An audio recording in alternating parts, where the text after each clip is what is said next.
Hey YouTube! So this is the first episode of a new series that I'm calling Practical Astrology 101. I wanted to give a little introduction to the series before I get started on the topic of this episode.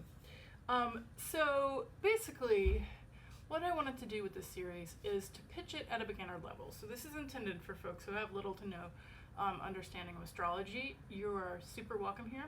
But I also wanted to make it applicable to you right now, to talk about things and energies that are currently happening as I record and post these, so that you can jump in right away and start to understand little bits and pieces of the big world that is astrology, through things that you might be hearing about in the news, or in, if you follow folks who are astrology people on Instagram, for example, that you can maybe connect some of those things.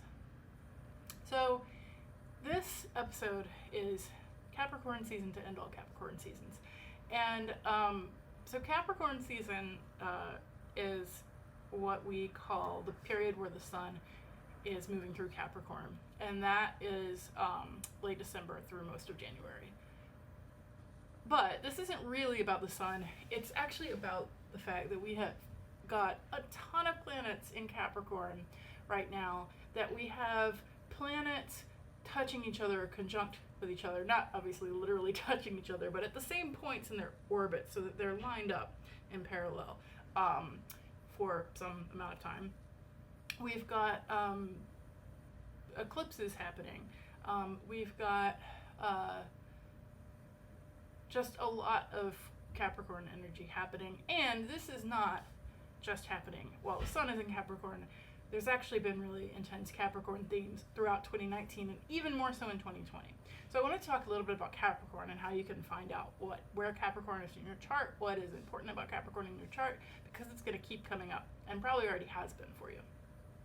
So let's start out with just the very basics, like what is a sign? What do we mean when we say Capricorn? So the sky in astrology is divided up into sort of sections, little like wedges on a wheel. If you've ever seen a birth chart that's displayed in a circle, and you see little like pie wedges, and then you see little lines along the outside that have a symbol in each of those little sections. Those along the outside, those are our zodiac signs. So they are designating a part of the sky, which means that when something is in Capricorn, it's in Capricorn for everyone. So that is not something that's relative from person to person. So when we say that the sun is traveling through Capricorn for a particular series of dates, that is true for everyone. Okay, so that's the basis. Now you may know, for example, that you are a sign, right? You are a Capricorn. What we usually mean when we say that, at least in the US and Europe, if you say, I'm a Capricorn, that means that your sun is in Capricorn. So that means that the day that you were born was in that period of time where the sun is in Capricorn. So happy birthday if you are in fact a Capricorn sun. You may also have heard terms like moon and rising. We'll go into those more as this series progresses, but basically there are, at the moment of your birth,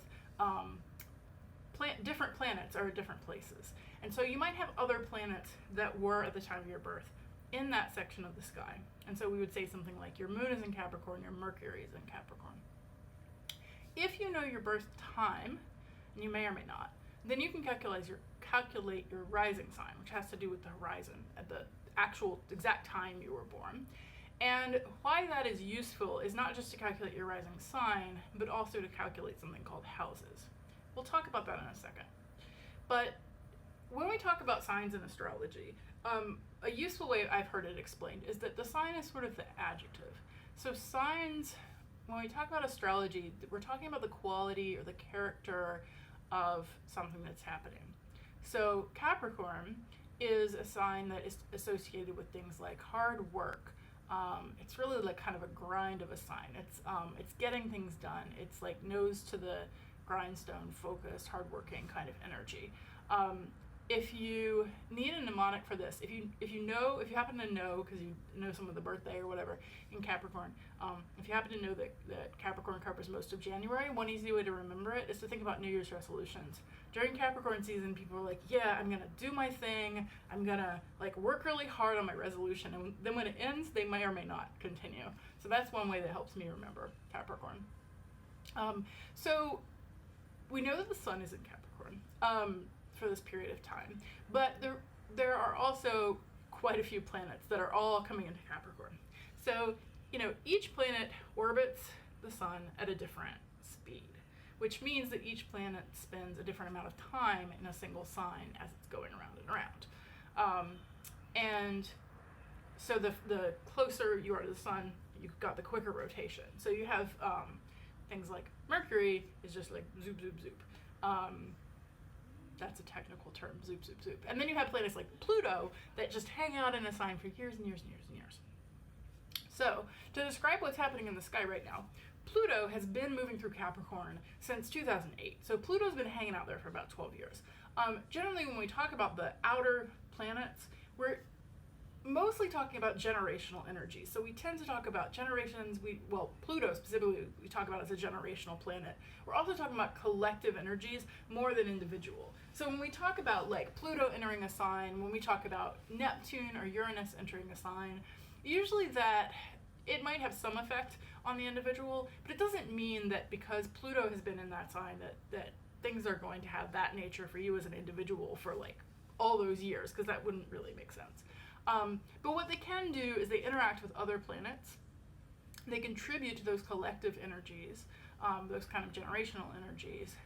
And when they hit certain parts in your own chart, they might have an effect. They might add to what's happening there. So Pluto has been hanging out in Capricorn.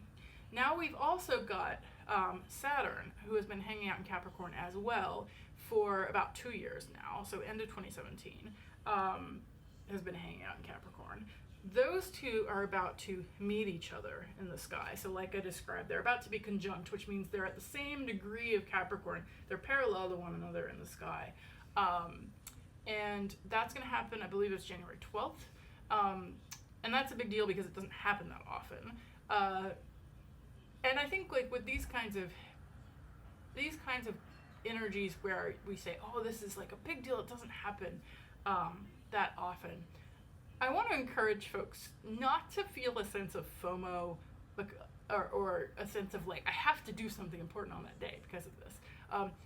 Because that's really not like the point of astrology. And also like there's a lot of stuff that happens only every this often. Like there, even if this thing only happens every this often, well, these 300 other things might come back around. So there's going to be things like that. So if hearing that gives you a sense of anxiety, please, it's okay. But what this might do is have a kind of collective effect. There may be, big energies that are kind of coming to a head, not just on that day of January 12th, but around that time as they're getting closer and closer together. Because these slower moving planets spend some time in a degree, and in the degrees around it.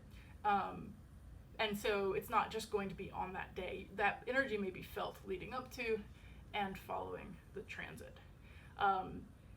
When you hear, by the way, somebody say transit, what that means is just it's the motion of planets in the sky. And it's the, specifically, if somebody says like Pluto is transiting through Capricorn or transiting Capricorn, it means the movement of Pluto through Capricorn. Somebody says Pluto is transiting conjunct Saturn. Conjunct is an aspect, and we'll talk about different aspects as we go, but this is the first one we'll cover, is a conjunction, which is when they are at the same place, and so it's just saying it's moving into that aspect and then it'll move out of it. So we've got that happening. That's a big collective energy. There are also some other things that are happening as well. So we've got the sun moving through Capricorn. We have Mercury moving through Capricorn. I actually don't have the date right on hand, but you can Google this. Sun and Mercury are going to be conjunct one another, I think very close to that January 12th date. So there's that happening. And then there's some eclipses. So we just had an eclipse, the 26th of December. We had a Capricorn eclipse. and we're going to be having a Cancer eclipse in January. So eclipses can be really personally, I at least really tend to feel them. They can be times of emphasis and times that sort of kick off or close out energies that are happening cyclically. So we've been having eclipses happen in Capricorn, and then its opposite sign of Cancer for a couple of years now, and we're kind of closing out that cycle. So we're returning to the same kinds of themes with these eclipses, but the fact that one is going to be happening again around all this other stuff is a big deal. Okay, that was a lot of like mumbo jumbo. So I want to tell you where things are. So we've got Sun, Mercury, with the Cancer eclipse. The moon is not in Capricorn. The moon is in Cancer, but the moon was in Capricorn during the December eclipse. We've got Sun, Mercury, Saturn, Pluto. We've also got Jupiter. So a lot of stuff happening over here in Capricorn. So I mentioned that Capricorn is a sign, and that Capricorn is, you can think of signs of the adjective, so Capricorn has these kind of qualities. The planets, if you go by this, the planets are kind of like the verbs. So when you think of what does it mean for a planet to be in a sign, and this is particularly true with the inner planets. So depending on how you think of it, definitely Mercury, Sun, Venus, Mars. You might think of Jupiter and Saturn, even though they're bigger, they're still outer planets, sort of like this too. That when they're in a sign, it says something about the way you do a certain thing. So, for example, Mercury is a planet of communication. So when Mercury's in Capricorn, the way you communicate might be in a Capricornian way. So you might communicate in a more like methodical, kind of to the point, kind of not like aggressive, but practical way. So the Sun is about your identity and how you present to the world, or kind of how you are, how you move in the world. So you might also move in the world in that kind of way. When you look at so Jupiter, I was gonna say, what else do we have in Capricorn? So when we look at like Jupiter and Saturn, Jupiter is about like expansion and awareness. So how are you growing? Saturn is about things like discipline, structures, rules, challenges. So all of these planets are kind of a verb. And you can think of them as like when the planet is in this sign. That might be generally how you're behaving. But I found that just looking at the planet in the sign, while it can be interesting, and I think it could be particularly interesting maybe with the bigger planets like Jupiter and Saturn that are a little slower, just because they spend more time there, so there's more time for that to develop. For me at least, and I should make a disclaimer up front that I'm not a professional astrologer. I haven't been doing this for very long. So, others may differ. But for me, I don't find actually the sign the planet is in on its own is that important or comes up that much. What does is something called a house. So we talked about how the sky is like physically divided into these sections, and those are the signs. And if you look at a birth chart, you'll also see wedges that, depending on the system you use, may line up exactly with the signs. So the wedge comes to the two lines that are showing you the 30 degrees of each sign. Or if you use, that's called the whole house system. If you use another one, like I, for example, use a system called Placidus, we're not going to go into this, it's kind of advanced picking a system. Probably whole house is an easy one to use, but if you happen to use a different one where they don't line up perfectly, then you might see some of the wedges are going to be wider or narrower, and the points might they're not going to perfectly line up with those 30 degree signs. So we're going to talk in a kind of whole house way, in the sense that I'm going to give you the house. I'm going to talk about like a house number, whatever house number your Capricorn is in. But if things are happening at the very edges of a sign, so in the first few degrees, first I guess like 10 degrees or the last 10 degrees of Capricorn, and you're not using a whole house system, then you're going to want to check the lines more carefully. Since I'm gearing this towards beginners, though, I'm going to assume you're using a whole house system where you have a house that starts and ends at 0 degrees and 30 degrees Capricorn, so we don't even have to worry about that nuance. Okay, so that set aside, what are the houses? What's the point?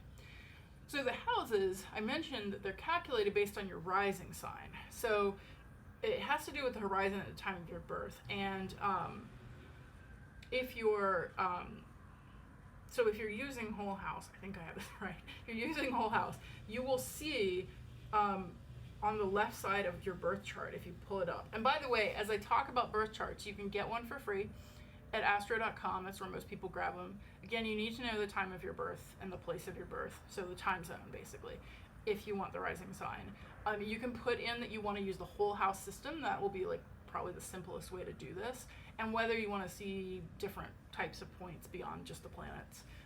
There's various things. You can always adjust the settings later. That'll get you your basic birth chart. So when you look at that, you'll see a line on the left that will say AC, and AC stands for ascendant or rising. And if you're using whole house, that's going to be the cusp. That's going to be where your first house starts. So cusp, it just means the beginning. So where does the first house start? And you always read a birth chart. If I do this, actually, I realize from your point of view, it might be the wrong way. But I am moving my finger right now, just trust me, counterclockwise. And that is the way that things move in the chart. That's the way the planets move. And so when you do the signs, it starts first, the houses, it starts first and then goes around. So it's first, second, third, all the way around to 12. So there's 12 houses that in a whole house system will line up with the signs. Okay, great. So houses, in our little sentence where we said that the planet was the verb, and we said that the sign was the adjective, or adverb, I guess. I think I said adjective, but I meant adverb. So how you do the thing that the planet represents. Then the house, I find one of the most useful parts of the sentence, even though it's not the most useful part of speech, I guess. And that is the area of life in which stuff is happening. So what I mean by this is, when you look at your birth chart, find Capricorn. So look for the symbol. You can look this up, Google to see a picture of it, because I can't show it in the air. It kind of looks like a weird cursive B almost. But look for this Capricorn symbol and figure out which house Capricorn is in for you. So you'll see the numbers for the little wedges towards the center of the circle. And so you look around. So for example, in my chart, my rising is Cancer. So my chart starts with Cancer and it goes around, and Capricorn happens to be directly opposite of Cancer. So my Capricorn is my 7th house. You might find that Capricorn in your chart could be your first house if you're Capricorn rising. It could be 3rd, it could be 12th, it could be anywhere. So take a look, and based on the number that you see there for the house, that's going to tell you the area of your life affected by Capricorn. So this is affected by Capricorn. That's not quite right. The area of your life that is affected when things are happening in Capricorn. So this whole 2-year, 2019-2020, you have been hit hard in this area. There has been stuff coming up for you in various different ways, through eclipses, through planetary placements. In January, we've got all this stuff happening in that area. So a lot of it's really coming to a head in January. It's going to continue throughout 2020 to get hit over and over with different things. I'm going to use mine as an example, but again, see what it is for you. So I'm going to very quickly go through the houses, but you can look them up online. I'm going to try to make this video series more about explaining than about just like reading through what things are. So Google is your friend during this series. Pause the video, check to see how it lines up for you. So in this case, check to see which house you have Capricorn in, look up what that house is about, and then unpause the video. But I will briefly go through them just in case you don't have Google open right now. First house is about your, it's really about like identity, the self, reputation, not exactly reputation, that's more 10th house, but expression is a better word. So your identity, but then like how you present yourself to the world goes with first house. Second house, what you value, resources, money, all about values. Third house, communication, technology, broadcasting, so anything about speaking, writing, communicating. Third house. Fourth house, and by the way, I may forget some keywords, so again, just Google this, but fourth house, home, security, family, what makes you feel safe and comfortable, that's a fourth house space. Fifth house, play, hobbies, kids, your inner child, all fall under fifth house. Sixth house, you've got health, wellness, I always forget this part, routines and work. So I always think of sixth house as being health, but it's also your day-to-day routines and work. So not necessarily your whole career trajectory, but just the work you're doing right now. So that could include, even though there's another house for education, that could include study if that is really your work right now. Then we have seventh house. So I mentioned that's where my Capricorn is. So I've been getting hit hard in the relationship zone. This is any sort of committed partnership, whether it's business, romantic, it doesn't really matter, but any kind of personal relationship that is sort of long-term committed, like serious type relationships are in seventh house. Eighth house, I always say birth, sex, and death. That's a shorthand for it, but it's a lot of that deep kind of stuff. So sexuality, birth, sex, and death. I don't know, like the deep shit in life. It's my explanation of eighth house. I'm sure there's a better one. Ninth house, you've got your education, adventure, travel, knowledge, learning. 10th is your career, and then also your reputation, status falls under 10th house, your public life. 11th, social life, friends, community, and then finally your 12th house really gets into the unconscious, power, your relationship to power, how you claim it, and like secrets, hidden things, what's going on subconsciously or just hidden from others is the 12th house. So, not going to go over that again in this series, so in the future just go ahead and look it up, but see where Capricorn is. Whichever of those areas, it's been getting hit a lot. So for me, the relationship zone has been constantly getting hit. So I'll use that as an example to talk about the specifics of things that are happening in that zone right now. So, for example, having Mercury as well as the Sun coming up on a conjunction together in Capricorn for me might mean that I am really thinking about my identity around relationships. I'm thinking about how I show up in relationships, and I also might be a little more able to communicate about them. Might have a boost from Mercury being in my 7th house, transiting my 7th house. I make it easier to talk and communicate in relationships as well. Having Jupiter which just moved into Capricorn, might offer for me more expansion. I think of Jupiter, it's expansion, it's growth, but it's also awareness. So I mentioned in the last video I did on astrology where folks commented really positively, and that's why I decided to do this series. I mentioned how Jupiter was moving from my 6th to my 7th house, and how I thought that Jupiter in the 6th house of health and wellness would mean expansion and like better health, but what it actually ended up being for me was awareness of all the health problems that I had just kind of let sit there and not thought of as health problems. So it was like, shit, that's a smack in the something. So, it could be like in the 7th house, it might mean lots of expansion and growth through partnerships for me, but it could also mean awareness of things about how I relate to others that I hadn't been thinking about. So, could go either way. We have this big Saturn-Pluto conjunction happening on the 12th, and while that is a bigger, like, kind of collective energy as well, having that heaviness is likely to affect a lot of us. So Saturn, I mentioned like rules and discipline and structure, and Pluto is all about power and the unconscious collective stuff.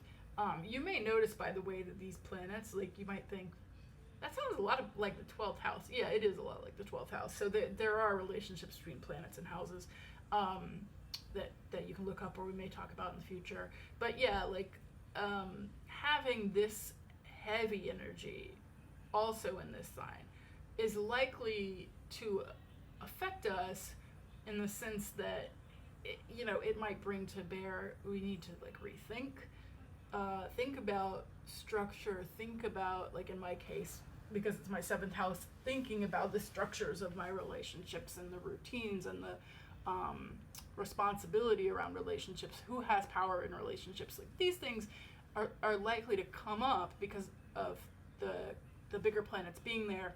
But I think like if it was just those planets there, it wouldn't have as much of an effect as it does when we have a lot of other energy there. And then we have like an eclipse happening in Cancer, which is directly opposite Capricorn. So like the two, with eclipses, you have that like dual energy, which is nice because I think Cancer softens a little. Like Cancer is all about security and home, and it's similar to the 4th house we talked about. Security, home, boundaries isn't quite right, but there's a little bit of that there. It's about taking care of yourself, and so that can be really helpful when you've got this like heavy Capricorn energy of like hard work and grind. So remember, also nourish yourself. So this eclipse, for some of us, may actually like bring a nice oppositional energy in there. But when we're looking at all these things that are happening, in whatever house that we have Capricorn in our personal chart, we also can think about, so these transits are happening there. Do we have personal planets in this zone? Because this heavy Capricorn stuff is going to affect some people more than others, and it's going to especially affect those who have important planets and points in Capricorn. So when you hear that a lot about transits in a sign, you're hearing about what's happening for everyone. You're hearing about planets that are transiting into a sign or aspecting one another, because that's all that we can talk about without looking at a specific chart.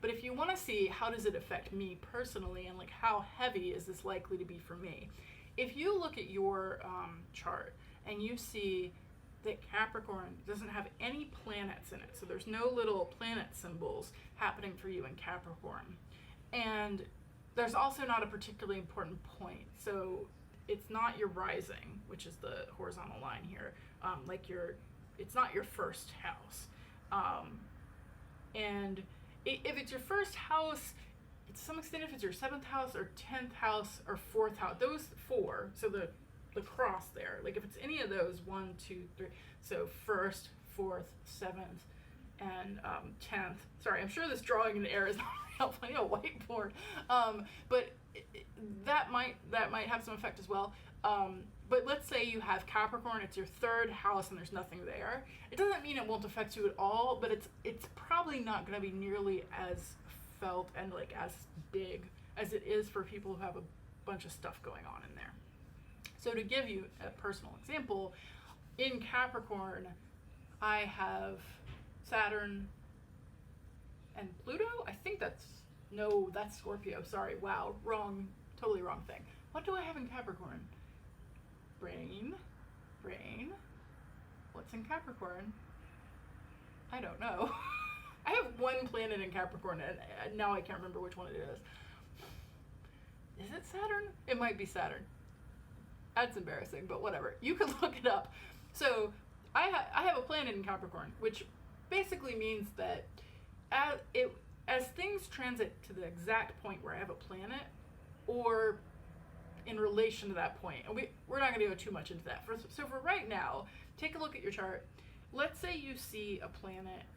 Let's say you see 5 planets in Capricorn. That's just a general sign that 2019 and 2020 are probably a ride for you, and particularly in whatever house, in whatever area of life. So like I am hugging you, I'm sending out support and love, because that's probably going to be quite a ride if you have 4 or 5 planets happening there, or if you have it's you're rising and you've got 3 planets, like that's going to be a big deal. If you have 1 or 2, it might be useful to look at the specific degree. So it will say, you'll see the little symbol, and then you'll have a number. So it might be something like 2054. Don't worry about the 54 so much, worry about the 20. So each sign has 30 degrees. So that's saying where in the 30 degrees that planet was at your birth. So let's say, I can't remember what the heck planet I have in Capricorn, it's driving me crazy, but let's say it's Saturn, just for funsies. I think my Saturn's actually Scorpio, but we're gonna make it up. So let's say my Saturn was in Capricorn, and let's say it was at 15 degrees. Well, anything that happens near the 15 degrees is likely to really hit me. So different astrologers have different orbs that they use in terms of like how many degrees. So if it's at 15, do we care if the thing happens at 18? Do we care if it happens at 20? Like, how close does it have to be? But basically, the closer it gets, the more it's going to impact you. So this could be literally just the movement of a planet over your planet is significant. So like as the sun hits that degree 15, that probably is going to be some energy there. You know, if it's Sun and Saturn, then you can think, okay, discipline, responsibility, challenges, obstacles, and then the identity. So like, how do those things go together in this house? So it's all these elements going together.